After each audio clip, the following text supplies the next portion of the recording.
The Bible says that this attack at the end of time will come on Israel from the north and the south, and that will be the final war, the war to end all wars that will usher in the end of time. All right, let's see it. Now here's the question. Are we entering into that war right now? No. In Ezekiel 38 and 39, it mentions nations Gog and Magog.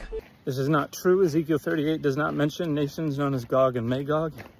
It mentions a ruler known as Gog of the land of Magog, which probably means he comes from the region pertaining to the figure Magog, who is mentioned in Genesis 10:2 in the Table of Nations, along with Meshech and Tubal, of whom Gog is supposed to be chief prince. So these are regions associated with southern Black Sea, Caucasus, Anatolia.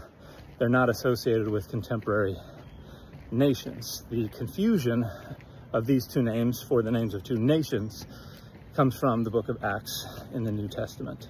That's that would be like modern day Russia. No. It also mentions Persia in Ezekiel 38 and 39.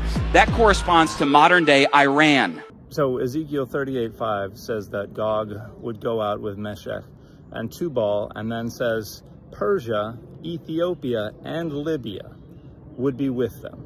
And then it also mentions Gomer and Beth Tomarga. Now, if you only mention Persia because Iran is associated with Russia these days, and then ignore that you're also supposed to have a couple of African nations and Crimea and others fighting alongside them, you just ignore that, then you actually don't care about this prophecy. You're just trying to cherry pick isolated portions of the prophecy to make it sound like it is accurate. And it's just not. This is about the 6th century BCE, and these people groups, some of them probably aren't even real, that are supposed to come out against Israel in the 6th century BCE. This has absolutely nothing to do with today. What we do know is that if Iran enters the war, that Turkey and Russia will probably go with them. Right behind them will be North Korea and China. And if all of the world powers start attacking from the north and the south, start trying to attack Israel, that could be the war to end all wars that ushers in the end of history. No, it would have absolutely nothing to do with the 6th century BCE prophetic tradition. It would just be an awful war that would destroy millions and millions of lives. You may be going right now like, bro, this is heavy, man. Can I just say this? There's a lot of hope in Ezekiel 38 and 39. Except that also has absolutely nothing whatsoever to do with the 21st century CE. You're just cheering on a war that will destroy millions and millions of lives. Because we know how that battle ends. You know how that chapter ends. You have absolutely zero clue how any such war would end. But the Bible says exactly at the moment when it looks like all hope is lost for the descendants of Isaac, that the Lord himself, Jesus Christ, will descend. He will take the battlefield and he will win the war once and for all time.